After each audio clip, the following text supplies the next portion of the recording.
Morning guys, Dave Canterbury at the Pathfinder School. Back again with another video in the series of the 21st Century Long Hunter. Now, we've been talking mainly about weapons up to this point, and we've talked about fire kits a little bit. What I want to get into today, before we go into another load style for the 12 gauge, and again, remember, in this series, we're talking about using black powder or black powder equivalent to reload a 12 gauge shell, in that we are looking in the 21st Century Long Hunter series for adaptability. Okay, and adaptability of the modern 12 gauge to black powder is very simple, from muzzle loading to just reloading the shells themselves with black powder. So we're not talking about modern shells. Okay, I had a lot of questions asking me about cut shells, things like that. I've seen the videos by Iraq Veteran on cut shells, very good videos. I suggest you go look at those if you want that information. What we're going to concentrate on is black powder type loads, and we're going to talk about the wax slug load today. And some of my reasoning behind this, you know, is hard to explain sometimes, but I had a guy yesterday throw a comment up on the 21st Century Long Hunter discussion board that we have on Facebook, and a comment that he made was, you know, with the invent of the inline muzzleloader and the popularity and inexpensiveness of the inline muzzleloader, lots of people have them in their homes.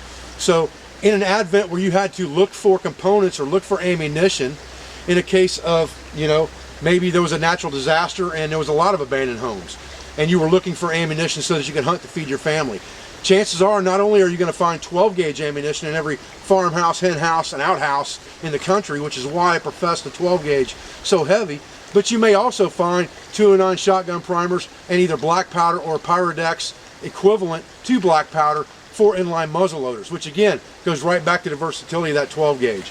One of the things that I want to talk about today before we go into this next load is I want to talk about the difference between what they call a long gun and a blanket gun or a canoe gun, and some of the reasoning for that, and some of the reasons that I think maybe a blanket gun or canoe gun may be just as effective or even more so sometimes in eastern woodlands than a long gun would be. Okay, most of your H&R single shot 12 gauges come with about a 27.5-inch barrel. In the frontier days, to qualify as a canoe gun or a blanket gun or a trade gun that they used to use to trade with the Native Americans, it would be 26-inch barrel length or shorter. Some of them were cut down very, very short. Obviously, we know in this day and age, ATF regulation requires that a shotgun have an 18-inch barrel from breech to the end of the barrel, and it has to be over 28 inches, I believe it is, an overall length. Don't quote me on that, but there's an overall length mandate there as well. There's lots of information on the web about how to cut down a shotgun if that's what you choose to do. I'm not professing that you cut down a shotgun in this video. I'm simply explaining the difference between a long gun and what they would call a canoe gun or a blanket gun. So a regular long gun barrel back in those days would probably have a barrel that was 5 feet plus, okay? So in our case, buying a normal single shot 12 gauge at the 27-inch barrel length would be fairly close to a canoe gun already, and would be very good for the eastern woodlands. When you get into canoe guns that are, you know, 26 inches minus down to 18 inches to become legal or stay legal within ATF regulation, 18-inch barrels are very common. You can buy them or you can choose to cut them off. I'm not advocating that.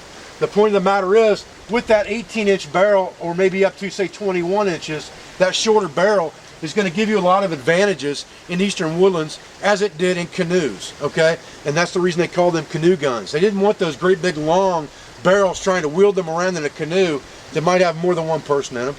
The Native American tribes preferred them because they were easier to swing around in eastern woodlands where you've got lots of heavy brush and vegetation. You don't want to have a big footprint trying to swing that around. So the shorter that barrel was, the easier it was to manipulate out here in the dense forest of the eastern woodlands, especially in the spring and summertime when vegetation can grow very high, brambles get very thick and things like that.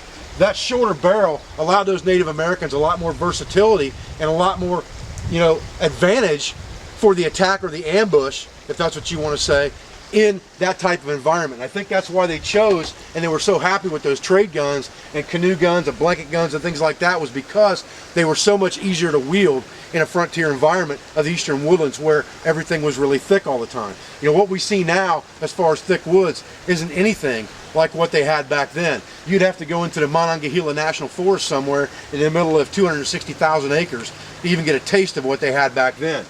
But the fact of the matter is, that's the difference between what they consider a long gun and a canoe gun. All right, so if I were going to travel by canoe, or if I were going to have an encampment or a station camp where I wanted to make sure I had something that was readily accessible, wasn't great big and long to try to swing around, or maybe it's inside my wall tent or something like that, or inside, you know, my shelter half or my lean. I want something that I can get up, you know, if I've got a bear coming into camp, I want something I can get to very quickly. The canoe gun or blanket gun will give you that option, okay? And like I said, 18-inch barrel shotguns are not uncommon. They're easy to find. I just saw one in a pawn shop yesterday for 70 bucks, H&R 12 gauge, with a stock 18.5-inch or 18-inch barrel on it. So they're not hard to find.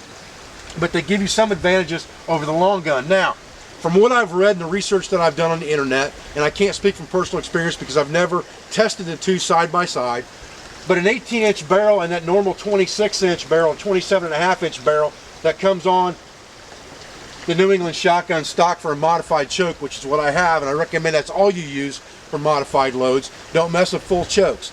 That's another thing that I need to specify in this video, is that if you can't fit a dime down that into that barrel, you've got a full choke. You don't want to mess with that too much. Modified chokes are the way to go.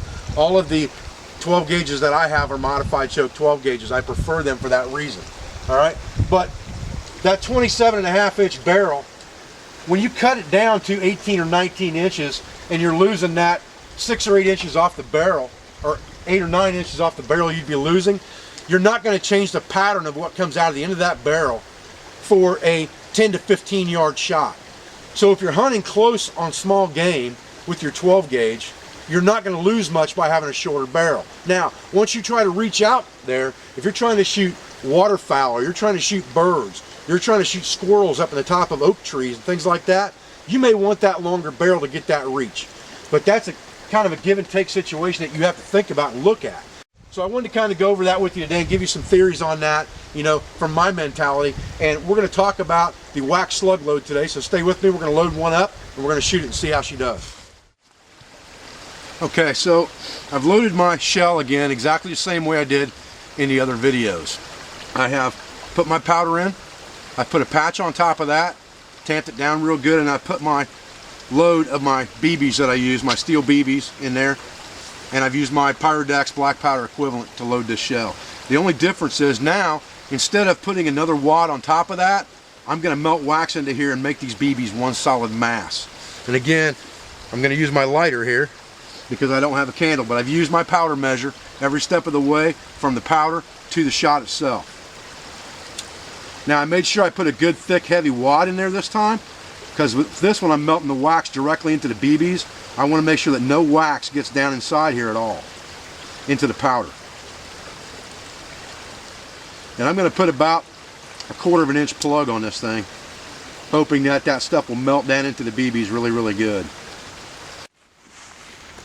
Okay guys, you can see I've got a feed bag hanging up back here from a tree.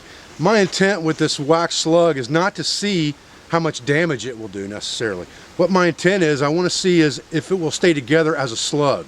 So I'm going to get back about 20 yards and shoot this bag, and I'm hoping that I'll see one hole and not 40 holes. I know it's going to do damage if it hits as a slug because it's got a ton of shot in there. Not worried about that. I want to make sure that it's going to stay together because that's the theory behind the wax slug, and that is my question and my intent for this shoot. So just hang tight with me for a minute. We'll get set up and we'll shoot her. Okay guys, here's our wax slug. Let's see what we can do here. Kind of get this camera somewhere where you guys can see what's going on.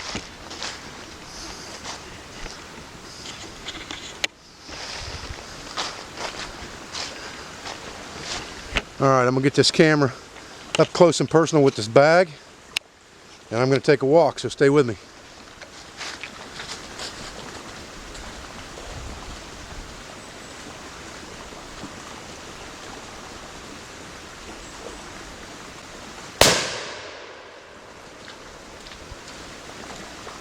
Okay guys, I'm going to have to slow this thing down myself to see, but it looks to me like that would not be an optimal load as far as I'm concerned, unless I just didn't do something right. But it looks to me like we got one split right here that probably wasn't there for sure. And that's probably where the majority of it hit, is right there. but there are a couple holes right here that I don't believe were there either, and maybe even one up here.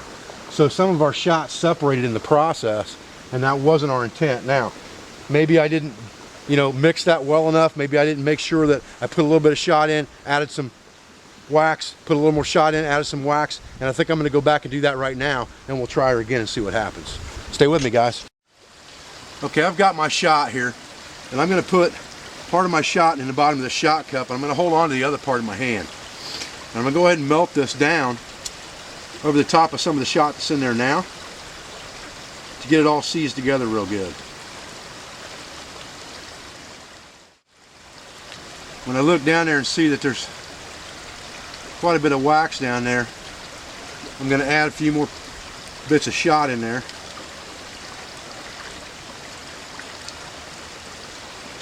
I don't want to lose any of what I got here. I got the exact amount I need. And I'm going to melt some more wax in there. What I'm trying to do is seize that all together into one big mass, or one slug, for sake of this experiment. And this final one will be my plug too, so I'll have to melt about 1/4 of an inch over the top of that shot.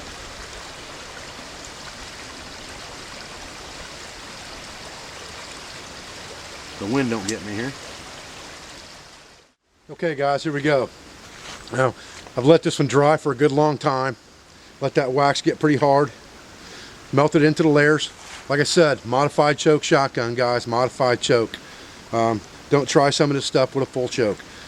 Not necessarily this, but other things will damage your gun for sure. A lot of people have asked me, how many times can you reload one of these shells?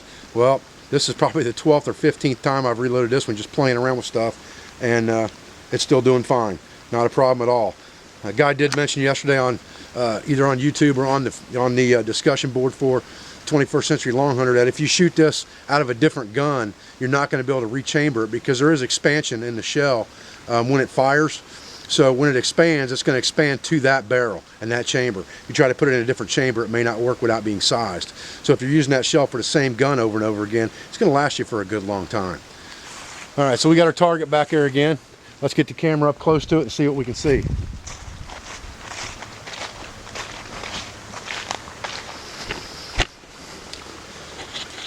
All right, I'll take a walk.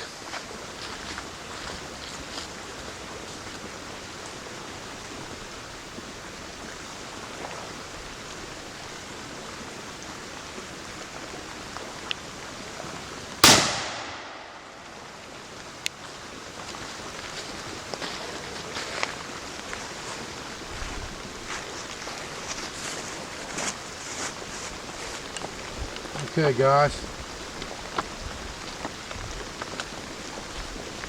what I'm seeing is, I'm seeing a lot of spread out shot on here, and that's not what I would consider, you know, a good round for trying to make a slug, because there's a lot of spread out shots on this target beyond a shadow of a doubt. It did not hold together as a slug. Maybe I'm still doing something wrong, I need to experiment a little bit further, but from what I'm seeing right now, that did not hold together as a slug. On the other hand, you know, the dime load that we talked about yesterday, I saw a lot of comments on there from people saying, oh, well, Mythbusters said that was no good. It's a non-lethal round. It wouldn't go through a pig, blah, blah, blah. You know, I challenge you to take 9 dimes in the face and see if it's not a lethal load. The fact of the matter is, there's no doubt in my mind, with a gallon milk jug filled with water with the cap on, shot with that load, and it blew that milk jug apart, it would kill any small game animal out there. There's no question about it. It would be a decent hunting round. Is it something I'd use all the time or advocate use all the time? Absolutely not, and definitely not unless you had a modified choke. But it's there. It's just an option that's there. That's all I'm trying to show now, is options of versatility for the 12 gauge shotgun. All right guys, well, I'm Dave Canterbury from the Pathfinder School. Hope you're enjoying these series of videos on the 21st Century Long Hunter, talking about different loads and different options, versatilities for the single shot 12 gauge. I appreciate your views, I appreciate your support. I'll be back with another video as soon as possible. Thanks guys.